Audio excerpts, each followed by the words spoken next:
Olá pessoal do blog dos concursos da Folha, meu nome é João Antônio, eu sou professor de informática do euvoupassar.com.br, tudo bem? A gente veio hoje falar um pouquinho sobre o concurso da CBTU, recentemente autorizado, o edital publicado, trazendo algumas dicas do que é que você vai enfrentar. Em primeiro lugar, a banca que vai ser a sua carrasca nesse concurso é a Consulplan.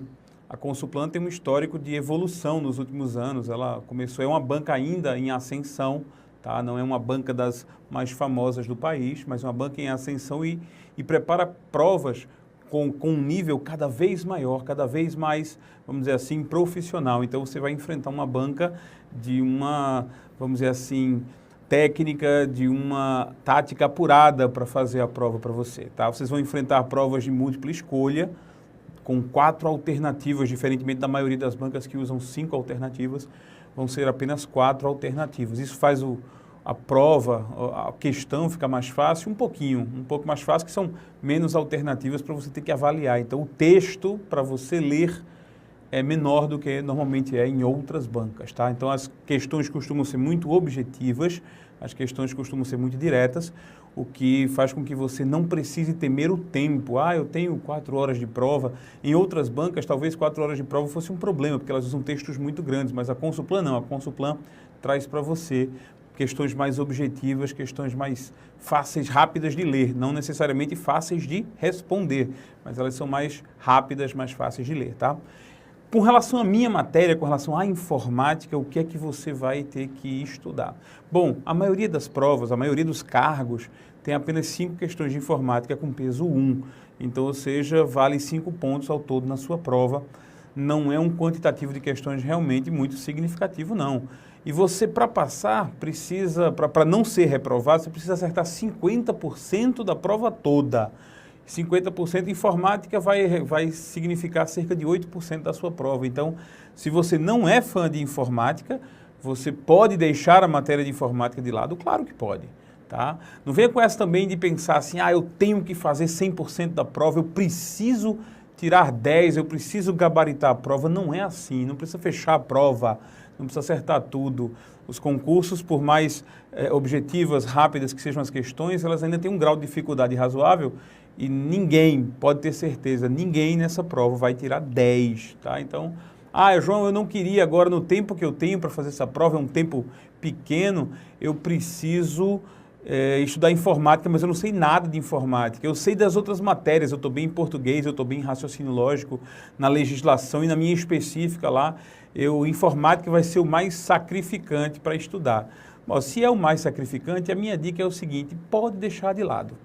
Pode deixar de lado, estude, foque no português, que é mais importante.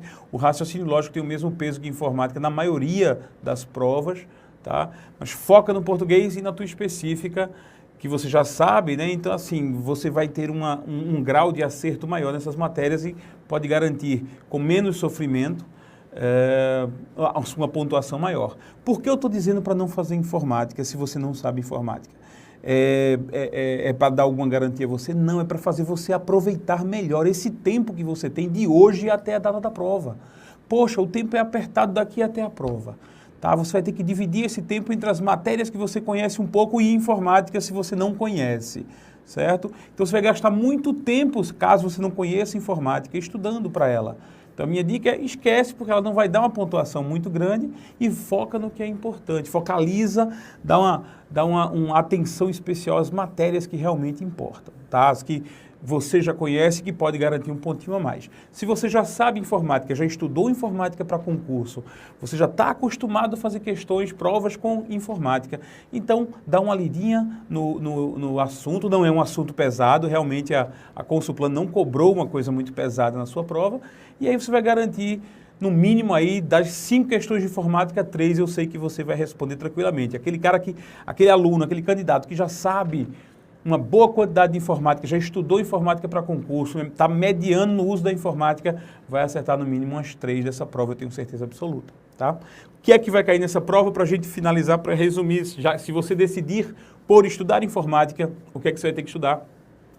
Conceitos básicos de computação, hardware e software. O assunto que se vê na maioria dos cursos preparatórios, na maioria dos capítulos iniciais dos livros, você tem lá conceitos básicos de informática, bit, byte, conceito das peças do computador, hardware, processador, memória, dispositivos de entrada e saída, é um assunto que sempre está nas provas, pelo menos nos editais. Nem sempre, porém, ele realmente aparece nas provas, tá? Operação, configuração do sistema Windows. É o Windows, que aqui não está dizendo qual é a versão, mas provavelmente o Windows 7. Muito provavelmente haverá perguntas apenas de forma geral sobre o Windows, mas se eu fosse escolher uma versão, eu diria que é o Windows 7. Tá? Editores de texto, ele define o Word e Writer, né? O Word do Microsoft Office e o Writer do BR Office, agora chamado LibreOffice. O uso da planilha eletrônica, ele também focaliza no Excel e no Calc, tá? Excel do Microsoft Office e o Calc do LibreOffice, BR Office, tá? Não é muito pesado isso, para quem já está acostumado a estudar para concurso público, esse assunto é super normal. O Word, Writer, Excel, Calc são super normais, não há nenhuma surpresa em cobrar isso, tá? Uso da internet, navegação na web, ou seja, navegadores e correio eletrônico. Muito provavelmente não haverá perguntas de programas de correio eletrônico. Uma pergunta só sobre o Outlook, uma pergunta sobre o Mozilla Thunderbird, sobre o Eudora. Não vai cair pergunta assim. Provavelmente as perguntas sobre correio eletrônico serão sobre a teoria do correio eletrônico, o uso do correio eletrônico, a ideia de caixa postal, a ideia de domínio, questões como servidor de envio, servidor de recebimento, teoria a respeito do correio eletrônico. Isso você consegue em qualquer curso preparatório para a internet, você consegue a teoria de correio eletrônico. E navegação, o uso de um navegador, seja ele o Internet Explorer, o Mozilla Firefox, seja ele o Google Chrome, que são os três principais. Existem diferenças entre a posição dos comandos entre eles, mas normalmente o que se cobre é a teoria, normalmente o que se cobre é a ideia de histórico, a ideia de favoritos, né? A ideia de cookies, controle de privacidade e outros recursos, navegação privada e outros recursos que são comuns aos três, tá? Então, qualquer livro que fale sobre navegação, qualquer curso que fale sobre navegadores da internet, você vai ver assunto para responder a questão que vier a cair sobre este tema.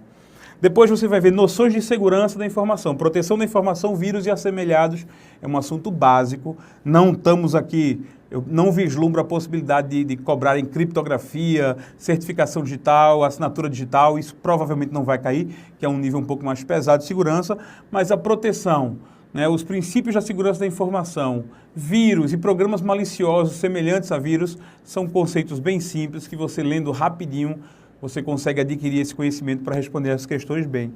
E finalmente um tema que eu achei engraçado, que foi até meio que uma repetição, alternativas e software livre para sistemas operacionais, editores de texto, planilhas e navegadores. Em outras palavras, eu posso cobrar sobre softwares livres, programas de computador que não são pagos, não pagam licença, para sistemas operacionais, seria no lugar do Windows, o Linux.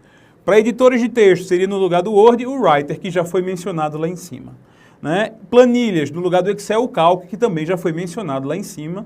E, finalmente, navegadores. Quer dizer, eu falei sobre o Internet Explorer, que vem junto com o Windows, mas falei sobre dois outros softwares livres, o Google Chrome, dois outros navegadores que são softwares livres, o Google Chrome e o Mozilla Firefox, que seriam os principais possíveis assuntos cobrados. Pessoal, esse conteúdo programático é tranquilo, tá? Qualquer livro preparatório para concurso público, qualquer curso preparatório para concurso público, mostraria esse conteúdo rapidinho para você. Uma sugestão, o Eu Vou Passar, www.euvoupassar.com.br, você tem todo o conteúdo para informática da CBTU lá em vários cursos, curso só de navegadores, curso só de internet, curso só de segurança da informação, um curso completo de Excel, curso de Windows, tem tudo lá. Conhecimentos iniciais e hardware, por onde se deve começar, também está lá no www.euvoupassar.com.br. Eu vejo você lá. Muito sucesso a você, muita sorte nessa prova CBTU. Estude, foque, se vai estudar informática ou qualquer outro assunto para a CBTU, o Eu Vou Passar é o lugar. Muito obrigado, sucesso a todos vocês do blog dos concursos aqui da Folha. Um abraço.